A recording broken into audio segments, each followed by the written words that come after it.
दोस्तों अभी जो आप वीडियो देखने वाले हैं वो है कि दाद खाज खुजली को आप घर पर 7 दिन के अंदर कैसे सही कर सकते हैं। इस तरह का वीडियो आपको हेल्थ बुक चैनल पर देखने को मिलता है, तो इस तरह के वीडियो देखने के लिए आप हेल्थ बुक चैनल को भी सब्सक्राइब कर सकते हैं।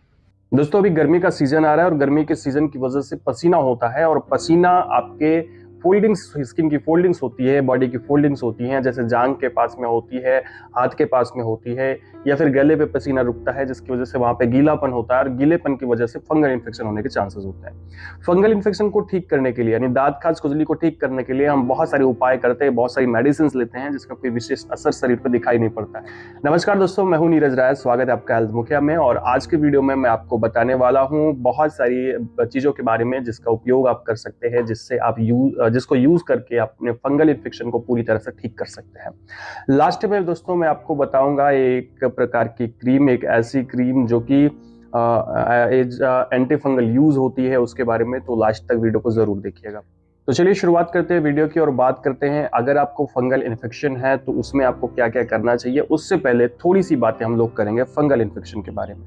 दोस्तों अगर हम बात करें कि फंगल इन्फेक्शन होता क्यों है, तो जैसे आपके पसीना होता है, आप नहाने के बाद सही से पोंछते नहीं है, अपने सुखाते नहीं अपनी स्किन को, जिसकी वजह से स्किन ड्राई हो जाती है, या फिर आप बहुत ज्यादा मीठा खाते हैं, बहुत ज्यादा मीठा खाते हैं, उसकी वजह से भी फंगल इन्फेक्शन होने के चांसेस होते हैं।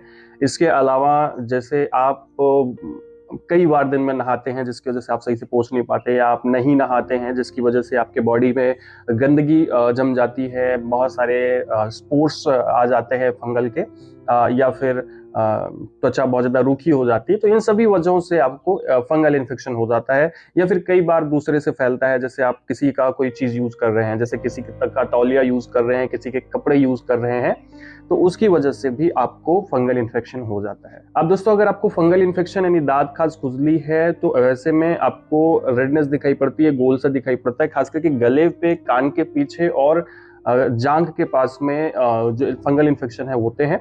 अगर आपको फंगल इन्फेक्शन हुआ है तो कुछ चीजें आपको नहीं करनी चाहिए, जिसमें सबसे पहली चीज तो आपको कभी भी अपने बॉडी को गीला नहीं रखना है। ठीक है, आप अच्छे से उसको सुखा के रखिए। और पसीना बहुत ज्यादा होता है तो आप जो एंटी प्रेस्पायरेंट की जो पाउडर्स आते हैं आप उसको यूज कर सकते हो।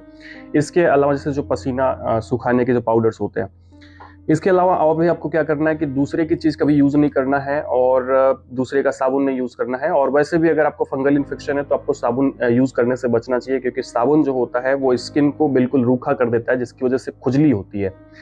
उसके बाद अगर आपको जहाँ पे फंगल इन्फेक्शन हुआ उसको आप बार बार खुजलाएं ना, आपको खुजली होती है तो आपको उसे नाखून से ना खुजलाएं, क्योंकि नाखून से खुजलाने पे क्या होता है ना कि उसके स्पोर्स आपके नाखून में आ जाते हैं, फिर उसको आप पूरे बॉडी में फैला देते हैं और फिर कई जगह वो समस्या हो जाती है, मतलब कई जगह पे आपको फंगल इन्फेक्शन हो जाता है।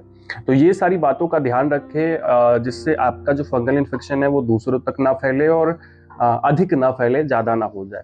इसके अलावा दोस्तों बहुत सारी दवाएं खाने वाली होती हैं, कोशिश करिए कि आप कुछ ना खाएं, सिर्फ आप लगाने वाली दवाएं लगा सकते हैं। बाकी एलोपैथिक में भी आपको मेडिसिन मिल जाएंगी, लेकिन ठीक नहीं होती क्योंकि हम प्रॉपर यूज नहीं करते, क्योंकि लंबे समय तक खानी होती है और हम लंबे समय तक खाते नहीं है। दोस्तों ये आप एक छोटी सी सलाह मैं आपको दूं, आयुर्वेद भी अपना सकते हैं, एलोपैथ भी अपना सकते हैं, होम्योपैथ भी अपना सकते हैं, और इसमें सबसे अच्छी चीज है होम्योपैथ। आप होम्योपैथ अपना लीजिए।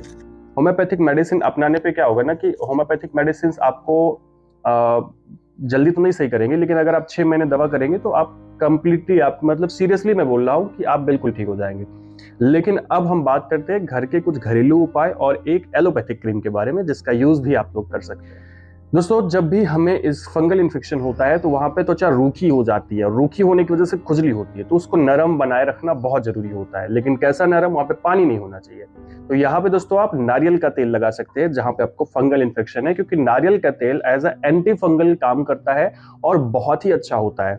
इसको आपको कैसे करना है, तो आपको जहां पे है दिन में 2 से 3 बार आप वहां पे नारियल का तेल लगाएं। जब भी आपको मेडिसिन दी जाती है तो ये सलाह आपको दी जाती है, ताकि वो स्किन जो है वहां पे नरम बनी रहे और वहां पे खुजलाहट ना हो, क्योंकि खुजली होगी तो वो ठीक नहीं होगा। इसके अलावा दोस्तों आप एलोवेरा जेल लगा सकते हैं, और सबसे अच्छा तरीका है कि अगर आपके पास एलोवेरा है तो आप उसके गूदे को निकाल लें और उसको आप लगाएं और रात भर लगा के छोड़ दें। इससे भी क्या होगा कि वहां की त्वचा नरम बनी रहेगी, साथ में उसमें एंटी फंगल गुण होता है जो आसानी से आपके फंगल इन्फेक्शन को ठीक कर देगा। इसके अलावा आप लहसुन का प्रयोग कर सकते हैं। लहसुन के अंदर भी बहुत सारे प्रकार के एंटी फंगल प्रॉपर्टीज होती हैं और इसको कैसे, या तो आप पेस्ट बना के लगाइए या फिर आप छोटी छोटी स्लाइस काट लीजिए लहसुन की और उसको वहां पे लगा करके कपड़े से बांध दीजिए और बांध करके रात भर के लिए छोड़ दीजिए। इस तरह से करने पर भी आपका फंगल इन्फेक्शन ठीक होगा।